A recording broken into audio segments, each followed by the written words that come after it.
I've got my water-soluble marker. I've got my blank-ish page. And we're going to do a spiral. And a comic artist named Lynda Barry does this. And it's just to focus your mind. So it's not about breathing. You're going to start wherever you want to start. Actually, I might start off-center just because it might make it more interesting. Not right smack dab in the page, but off to the side. And you're trying to make a spiral that is as close together as possible, but doesn't actually touch the other line. And you will end up making a mistake, and it will end up touching, and that's okay. Let's go ahead and do this.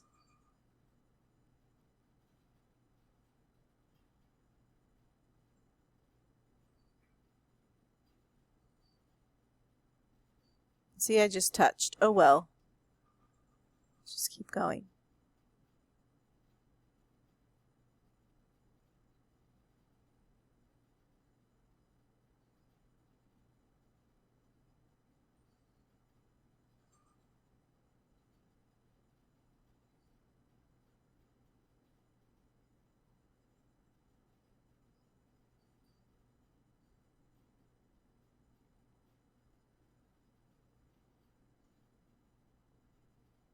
The trick of this is to go slow.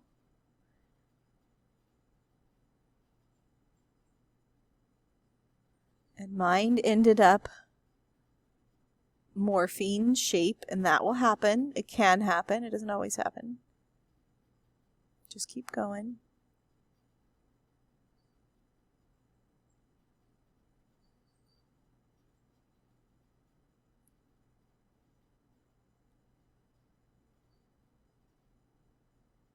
Go ahead and stop.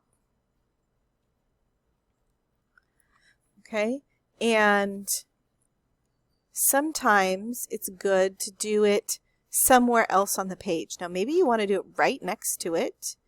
Maybe you want to do it way over here. Maybe you want to do it down. Maybe you want to do it up.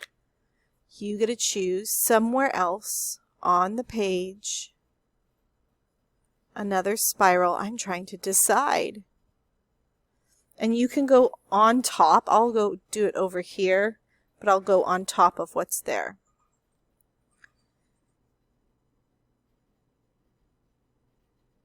Again, your goal is to make a spiral with the lines as close as possible without touching.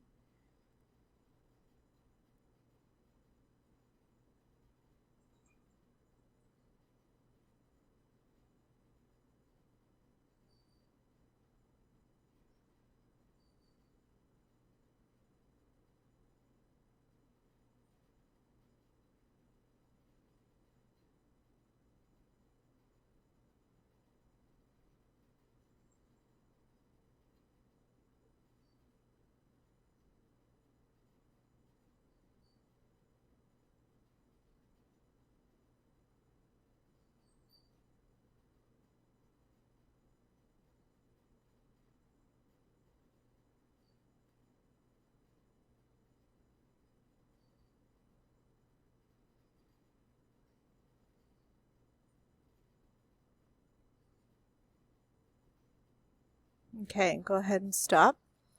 Now, if you like these spirals there and you think they're going to be good for now, great, leave them there.